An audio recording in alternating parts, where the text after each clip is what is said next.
பெரியாறு விவகாரத்தில் இந்திய நில அளவைத்துறையின் அறிக்கையை ஏற்க முடியாது என்று தமிழ்நாடு அரசு தெரிவித்திருக்கிறது. அண்மை செய்தியாக பார்க்கிறோம். கூடுதல் விவரங்களோடு செய்தியாளர் சுசித்ரா இணைகிறார். சுசித்ரா, விவரங்கள்.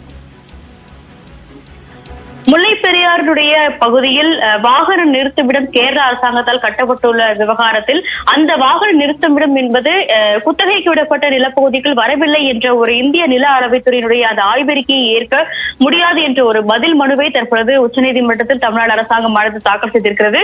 அந்த மனுவில் நீர்பிடிப்பு மற்றும் நீர் பரவல் பகுதியினுடைய எல்லைகள் பெரியார் மற்றும் குமிழி கிராமத்தில் உள்ளது என்பதை நில அளவைத்துறையால் கடந்த 1924ஆம் ஆண்டு தயாரிக்கப்பட்ட வரைபடத்தில் குறிப்பிடப்பட்டது. ஆனால் அதை இந்த ஆய்வின் பொழுது நில அளவைத்துறை என்பது கணக்கில் எடுத்துக் கொள்ளப்படவில்லை என்ற ஒரு கருத்தை தமிழ்நாடு அரசாங்கமானது முன்வைத்திருக்கிறது. மெகா வாகன நிறுத்தம் கட்டும் இடத்தினுடைய அந்த மூலப்பகுதி என்பது தரைத்தளம் எங்கு உள்ளது என்பதை ஆய்வு செய்வதற்கு நில அளவைத்துறை என்பது தவறிவிட்டது என்ற ஒரு குற்றச்சாட்டையும் தற்பொழுது தெரிவித்திருக்கிறார்கள். இது மட்டுமல்லாமல் எல்லை நிர்ணயம் செய்யும் பொழுது தமிழ்நாட்டினுடைய கோரிக்கைகள் என்பது முழுமையாக ஏற்கப்படவில்லை எனவும், மெகா வாகன நிறுத்தம் என்பது உணவகம், பேட்டரி வாகன ரீசார்ஜ் செய்யும், கழிவுநீர் சுத்திகரிப்பு நிலையம், வரவேற்பறை உள்ளிட்ட பல்வேறு அம்சங்களை உள்ளடக்கியது. அந்த பகுதிகளையும் கணக்கில் எடுப்பதற்கு நில அளவைத்துறை என்பது தவறிவிட்டது என்ற ஒரு கருத்தை இந்த பதில் மனுவில் தற்போது தமிழ்நாடு அரசாங்கமானது முன்வைத்திருக்கிறது. இந்த இந்திய நில அளவைத்துறையுடைய ஆய்வை தனியாகவே நடத்தியுள்ளது. இந்த குறித்த விவரங்கள் என்று தமிழ்நாடு அரசுக்கு வழங்கப்படவில்லை என்ற ஒரு குற்றச்சாட்டையும் தமிழ்நாடு அரசாங்கமானது இந்த பதில் மனுவில்